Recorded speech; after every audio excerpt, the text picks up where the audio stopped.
네, 오늘의 말씀의 제목은 요단강 도하를 준비하라입니다. 요단강 도하를 준비하라. 이제 드디어 여호수아가 이제 백성을 이끌고 요단강을 이제 건너가게 됩니다. 이제 요단강을 건너가기 위해서 그동안 시딤에 진을 치고 있었는데 이제 다 끌고 요단 강가로 이스라엘 백성을 다 끌고 옵니다. 이제 건너가기만 하면 가나안 땅이에요. 요단 강가에 진을 딱 치고 있으면서 마지막으로 이스라엘 백성들한테 여호수아가 4가지로 명령을 합니다. 오늘은 그 4가지 명령을 살펴보면서 은혜를 나누기 원합니다. 첫 번째는요, 이해가 되지 않아도 주님을 따라가는 인생이 되어야 합니다. 이해가 되지 않아도 주님을 따라가는 인생이 되어야 합니다. 여호수아가 첫 번째로 명령한 것은 무엇인가? 우리 여호수아 3장 2절 말씀을 함께 읽습니다. 시작. 사울의 관리들이 진중으로 두루 다니며 백성에게 명령하여 이르되 너희는 레위 사람 제사장들이 너희 하나님 여호와의 언약궤 매는 것을 보거든 너희가 있는 곳을 떠나 그 뒤를 따르라. 아멘. 언약궤를 매는 제사장들이 언약궤를 메고 이제 요단강 한가운데로 들어가면 언약궤만을 따라가라라는 것이죠. 언약궤가 어디로 가든 무조건 언약궤만을 따라가라.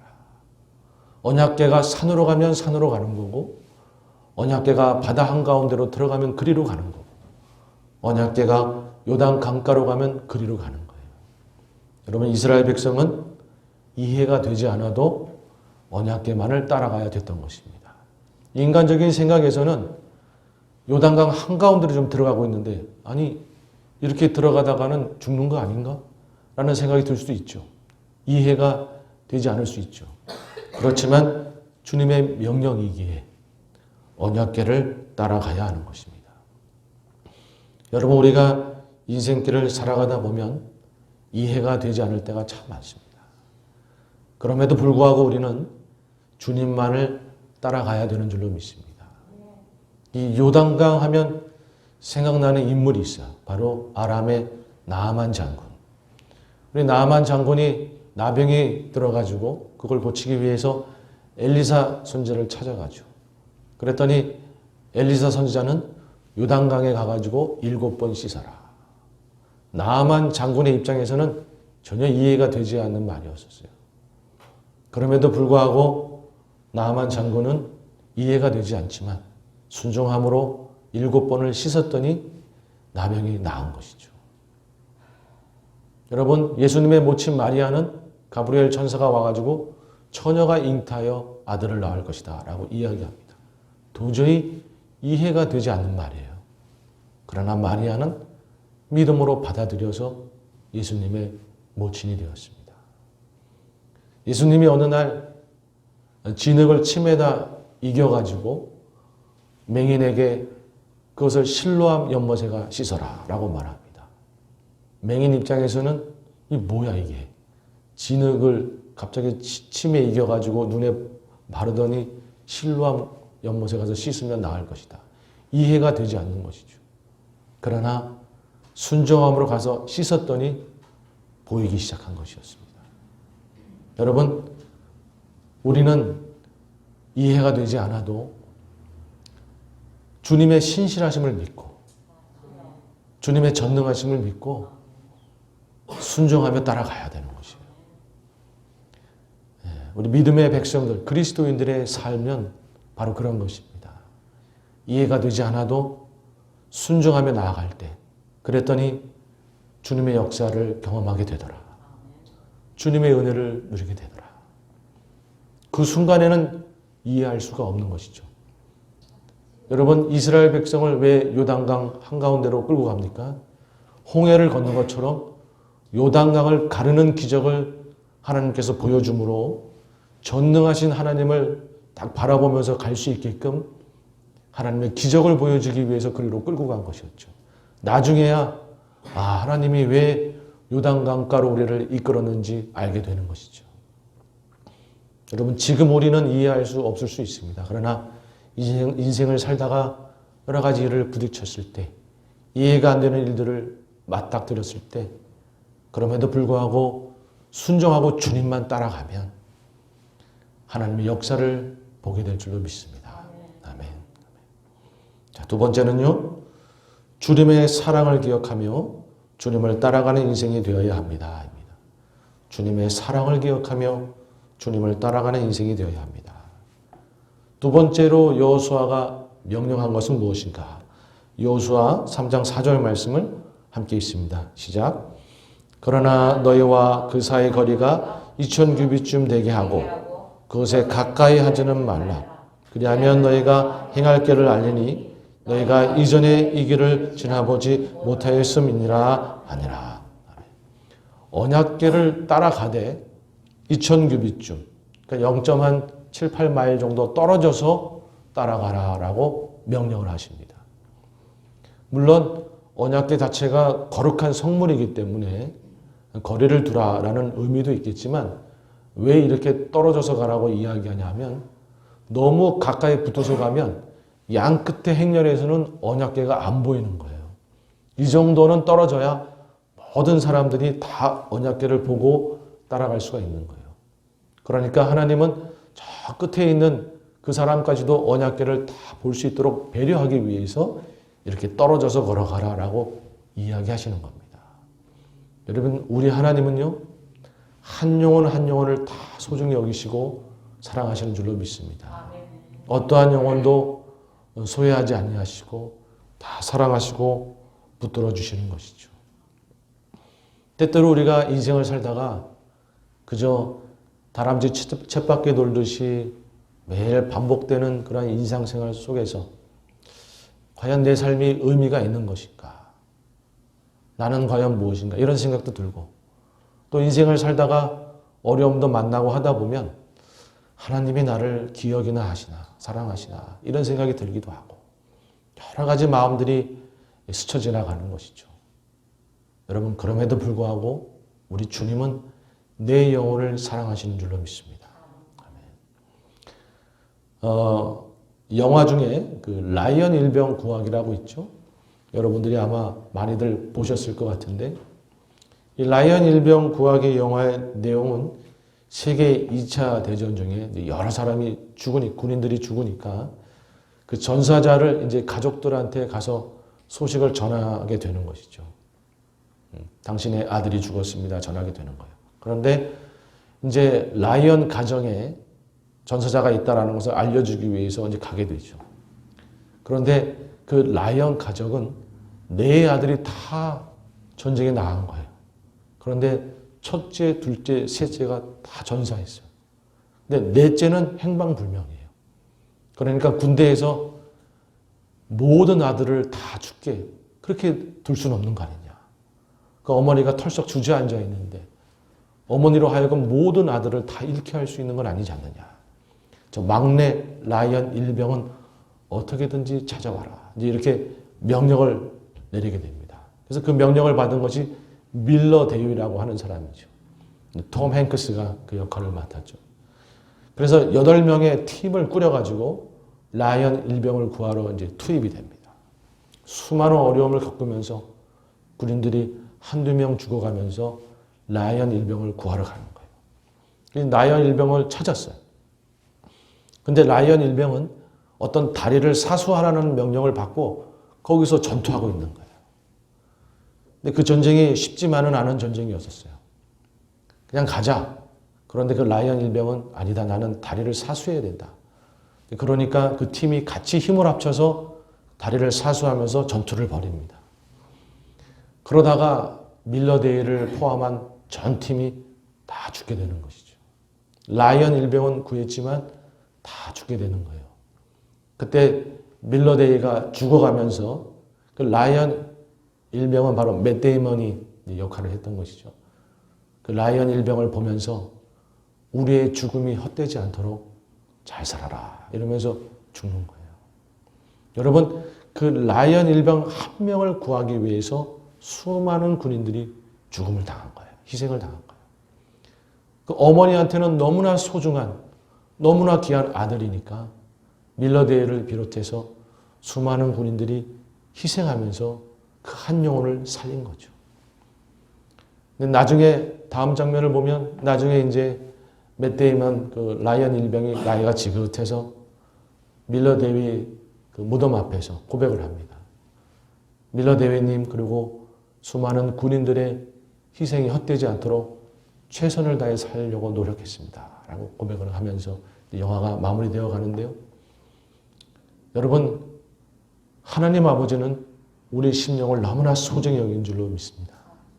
그리고 밀러 데이비처럼 우리 예수님은 내 영혼을 위해서 희생을 하신 것이죠. 십자가에 달리신 것이죠. 그토록 우리를 사랑하고 아껴서 우리를 위해 희생하신 것이죠. 여러분, 그렇다고 하면 우리도 이 라이언 일병의 고백처럼 주님의 희생이 헛되지 않도록 최선을 다해 살겠습니다라는 고백이 있어야 되는 줄로 믿습니다. 여러분, 왜 그런 말이 있지 않습니까? 이 세상에 나 혼자만 있어도 주님은 이 땅에 오셨고 나를 위해 십자가를 지셨고 그렇게 나를 살리실 거라고. 여러분, 주님은 내 한 영혼을 너무나 소중히 여기고 사랑하시는 거예요. 내 한 영혼을 위해서 얼마든지 희생할 수 있는 분이 예수님이에요. 여러분, 그 사랑이 우리를 붙들고 계시는 줄로 믿습니다. 그 사랑을 기억하면서 우리가 오늘을 최선을 다해 살아가야 되는 줄로 믿습니다. 그 사랑만을 우리가 기억하고 잊지 않는다 그러면 우리가 오늘을 승리하며 살아갈 수 있는 것이죠. 아무쪼록 나를 위해 십자가를 지신 그 놀라운 예수님의 사랑, 그 사랑을 기억하시면서 하루하루를 승리하며 살아가시기를 주님의 이름으로 축원합니다. 아멘. 세 번째로 성결함으로 주님을 따라가는 인생이 되어야 합니다. 성결함으로 주님을 따라가는 인생이 되어야 합니다. 자, 세 번째로 여호수아가 백성들에게 명령한 것은 무엇인가? 여호수아 3장 5절 말씀을 함께 읽습니다. 시작.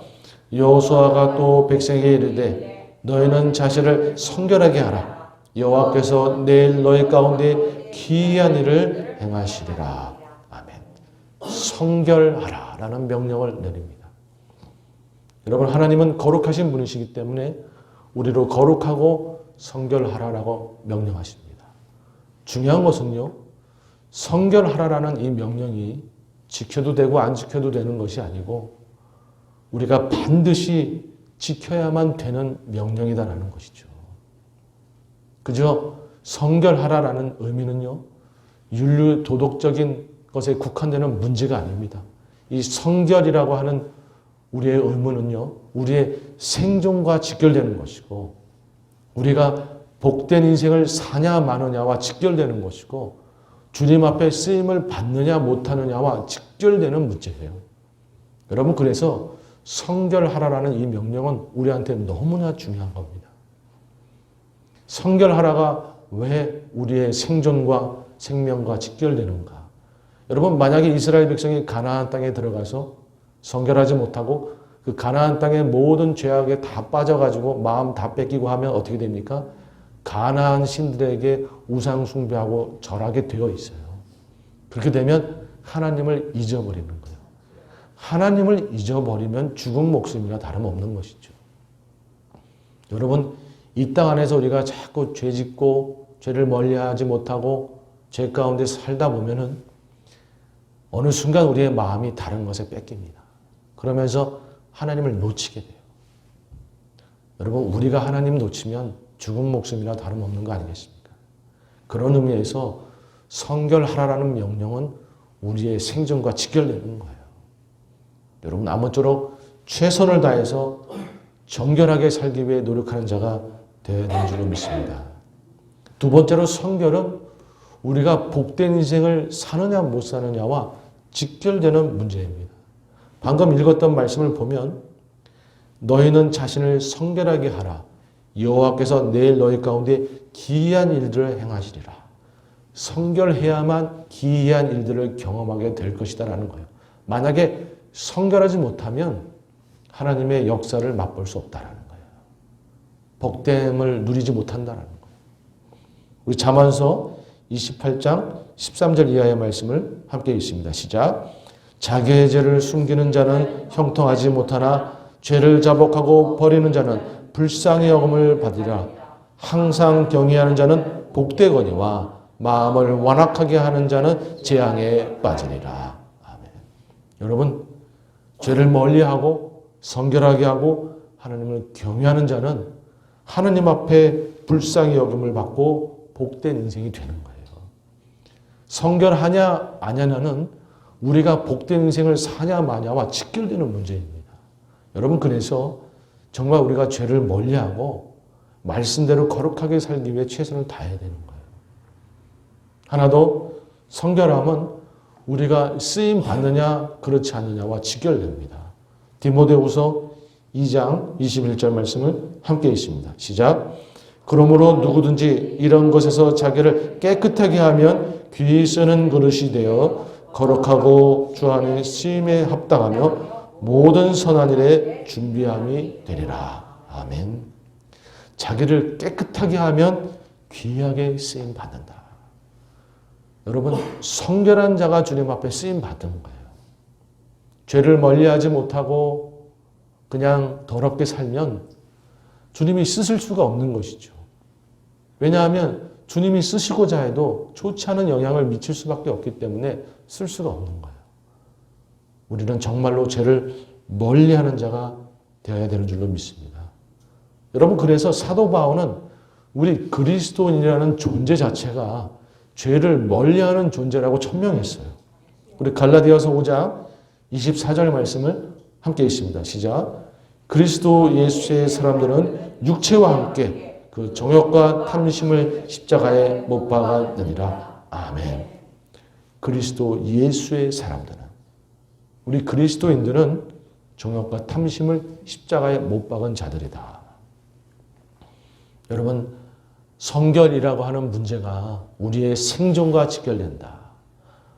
우리가 복되게 사냐 그렇지 못하냐와 직결된다. 우리가 쓰임받느냐 그렇지 못하냐와 직결된다는 사실을 기억하면서 우리가 성결하게 살기 위해서 오늘도 죄를 멀리하고 말씀대로 살기 위해서 최선을 다하는 저희 모두가 되길 주님의 이름으로 축복합니다. 마지막 네 번째는 리더로서 모범을 보이며 주님을 따라가는 인생이 되어야 합니다.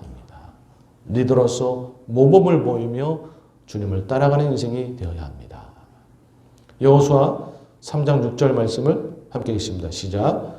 여호수아가 또 제사장들에게 말하여 이르되 언약궤를 메고 백성에 앞서 건너라 하매 곧 언약궤를 메고 백성에 앞서 나아가니라. 아멘. 언약궤를 맨 그 제사장들이 여호수아의 명령에 따라서 순종함으로 요단강 가운데로 들어가는 거예요. 여러분, 그 요단강은요, 건기와 우기 때 물의 높이가 다릅니다. 건기 때는 한 1m밖에 안 돼서 누구나 다 건너갈 수 있는 그러한 데예요. 그런데 우기 때는 요단강이 3m, 4m 물의 깊이가 이렇게 올라가고 이 폭도 한 1마일 정도 폭이 돼가지고 배를 타고 건너야 되고 아니면 수영을 해서 건너가든지 그래야 되는 거리예요. 그러니까 그냥 들어가면 빠져 죽을 수밖에 없는 거리죠. 그런데 제사장들은 언약궤를 메고 먼저 믿음을 보이면서 앞서 갔어야 되는 거였어요. 여러분, 리더는 이런 겁니다. 앞서 가는 자가 되어야 되는 거예요. 리더라고 해서 뭔가를 휘두르는 자가 아니라 믿음을 보여줄 수 있는 자가 되어야 되는 거예요. 특별히 리더라고 할 때는 믿음을 보여줄 수 있어야 돼요. 어떠한 어려움이 있고 힘듦이 있어도 흔들리지 않는 모습, 낙심하고 주저앉지 않는 모습, 믿음으로 당당하게 먼저 앞서가는 모습을 보여줄 수 있어야 리더인 줄로 믿습니다. 여러분, 우리 교회 리더 되신 우리 많은 분들이 계시죠. 우리가 정말 보여줘야 할 것은 믿음입니다. 믿음을 보여줘야 돼요. 어려움이 있고 여러 가지 난관들이 있고 문제들이 앞에 놓여 있을 때 주저앉고 뒤로 물러나고 하는 것이 아니라 주님을 믿고 당당하게 걸어 나아가는 모습을 보여줘야 되는 것이죠. 여러분, 또 우리는 가정 안에서 리더 아니겠습니까? 자녀들에게, 우리 가정 안에서 믿지 않는 가정들에게 정말 믿음의 백성다운 모습을 보여줘야 되는 것이죠. 어려움이 있어도 여러 가지 난관이 있어도 주저앉고 흔들리는 모습을 보이는 것이 아니라 믿음으로 당당하게 나아가는 모습을 보여줘야 되는 거예요. 여러분 그게 리더인 것이에요. 여러분 그렇게 할 때에 우리 교회도 우리 가정도 복되게 되는 줄로 믿습니다. 그 리더를 보면서 나도 저렇게 믿음으로 나아가야 되겠구나. 그런 마음을 먹고 이겨내지 않겠어요? 여러분 우리는 믿음을 보여줘야 되는 줄로 믿습니다. 그럴 때 주님께서 칭찬하실 것이고 우리 교회 공동체도 우리 가정도 복되게 하시는 줄로 믿습니다. 이제 말씀을 마무리하고자 합니다. 여러분 우리가 인생길을 살아갈 때 이 여호수아의 4가지 명령을 꼭 기억하시기 바랍니다. 우리는 언약궤만을 쫓아가야 되는 거예요. 이해가 되지 않아도 오직 주님만을 쫓아가야 되는 거예요. 다른 곳에 눈 돌리지 아니하고 오직 주님만을 쫓아가야 되는 거예요. 그러다 보면 나중에 다 이해가 되고 하나님의 은혜를 누리게 되는 줄로 믿습니다. 우리가 인생길을 걸어갈 때 주님이 나를 소중히 여긴다는 사실, 나를 사랑하신다는 사실을 의심하지 말고 그 주님의 사랑을 믿고 걸어가야 되는 줄로 믿습니다. 어떤 어려움을 만났을 때, 인생의 매너리즘에 빠졌을 때 아니다. 주님이 여전히 나를 사랑하신다. 오늘도 나를 소중히 여기시고 내 인생에 비전과 꿈을 주시며 계획을 갖고 계시는 분이시다. 여러분 믿으면서 그 주님의 사랑을 기억하고 나아가는 거예요. 그러면 어려움 중에도 승리하며 나아갈 수가 있는 것이죠.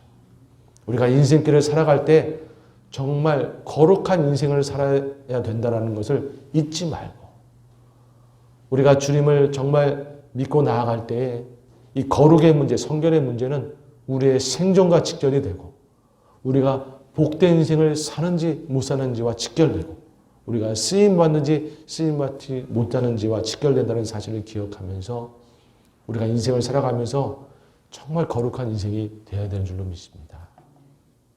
그리고 인생을 살아가면서 리더된 자로서 사실은 우리 모두가 다 리더된 자이겠죠. 리더된 자로서 믿음의 모범을 보일 수 있는 어려움 중에도 흔들리지 말고 주저앉지 않고 뒤로 물러나지 않고 당당하게 걸어나가는 모습을 보일 줄 아는 여러분 그렇게 우리가 앞서 나아가면 우리 모두가 다 주님의 축복과 은혜를 누리게 되는 것이죠. 아무쪼록 이 여호수아의 4가지 명령을 다 기억하면서 올 한 해 우리가 승리하면서 살아가는 저희 모두가 되기를 주님의 이름으로 축복합니다. 아멘.